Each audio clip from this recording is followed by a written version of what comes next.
The smell hit me first. Not like anything you'd expect in a kitchen. It wasn't garlic or burnt toast or even something rotting. It was metallic.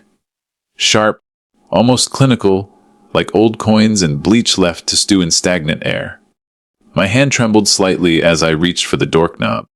The light inside flickering like it was deciding whether it wanted to stay alive. And when I pushed the door open, I stopped breathing. My son's kitchen, once a warm space with hand-drawn magnets on the fridge and spice, jars lined like little soldiers, was now a scene out of some feverish nightmare. Blood, not in splatters, not in smears. It had pooled on the tiled floor, dark and sticky and horribly quiet, like it had been waiting for someone to find it. And that was the moment I called 911. My name is Helen Brewer.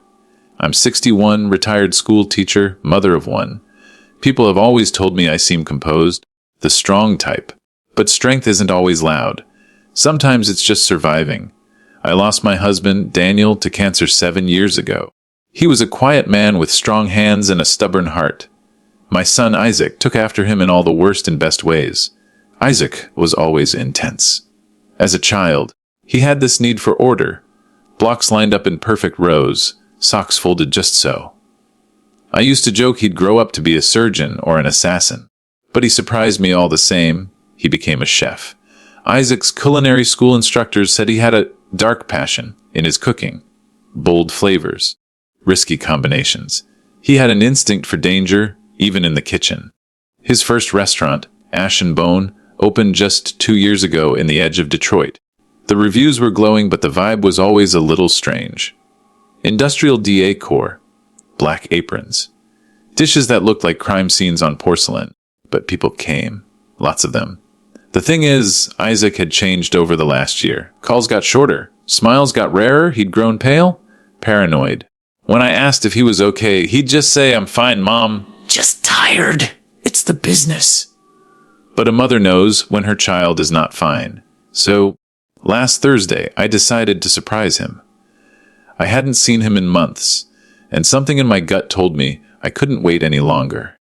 I brought a tin of lemon cookies he used to love as a kid and knocked on the door to his apartment above the restaurant.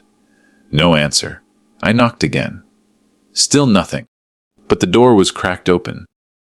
And that strange smell, it was leaking out like a warning. When I stepped inside and saw the state of the kitchen, I dropped the tin. There were knives scattered on the counter, some of them bloodied.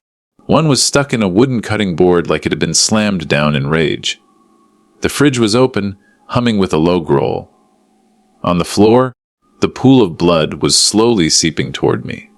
And in the middle of it all, on the white marble island, was a raw slab of meat. But it wasn't beef. It wasn't anything I recognized. It looked human. I backed out of the kitchen, nearly tripping over a broken chair leg, and fumbled for my phone. 911. What is your emergency? This is Helen Brewer. I'm in my son's apartment. There's blood. Everywhere. Ma'am, is anyone injured?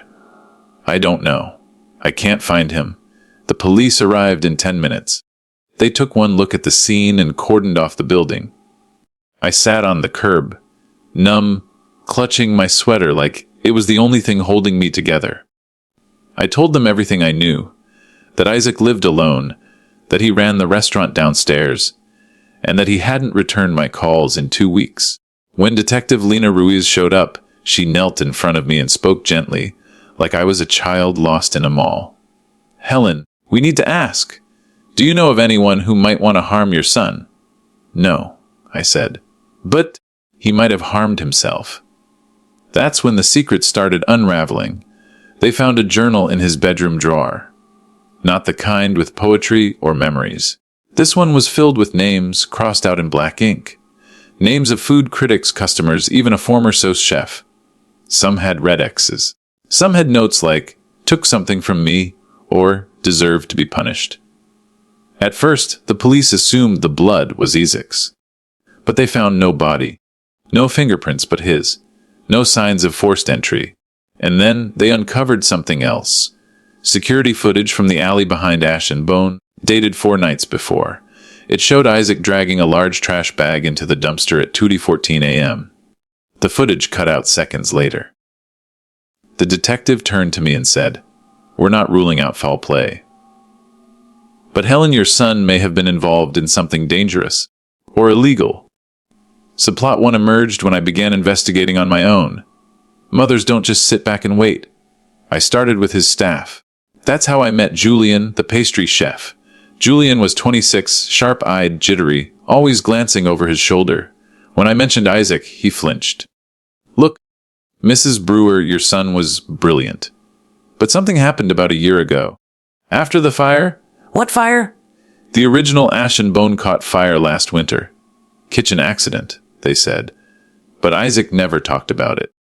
Just opened this new place like nothing happened. But he wasn't the same.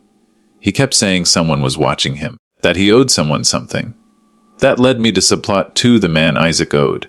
His name was Gregory Maddox, a silent investor, known in some circles as the Collector. Word around town was he backed artists, chefs, designers, anyone with vision. But if they failed, they disappeared. I met Gregory in a glass-walled office in downtown Detroit. He was elegant, cold. "Your son was an artist, Mrs. Brewer. But artists forget. They work on borrowed time." "What did you make him do?" He smiled, sipped his espresso. "Nothing he wasn't already willing to do. I simply gave him opportunity." As weeks passed, the case grew colder. Isaac's restaurant shut down. The blood in the kitchen, human, but not Isaac's. No match in the national database. That meant either the victim had never been entered into the system, or someone had wiped it clean. One night, unable to sleep, I revisited Isaac's journal. I flipped through the pages again, slower this time.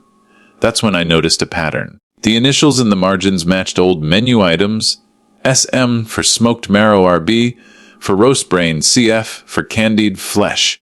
I was too afraid to say it aloud. But the thought was there, squirming in my gut like a worm in soft fruit. Was my son feeding people? The climax came 6 weeks later. A call came from a small town in upstate Michigan. A hiker found a cabin in the woods. Inside, cooking supplies, high-end knives, and a mattress stained with blood. In the corner, unconscious but alive, was Isaac. He was 20 pounds lighter, beard grown out, eyes sunken and wild. He didn't speak for 3 days. When he finally did, I was there. His voice was barely a whisper. "Mom." I couldn't stop. He said it would make me great. "Who?" "Isaac." He turned his head slowly, trembling. "The Collector. He wanted suffering," said it added flavor. I broke down.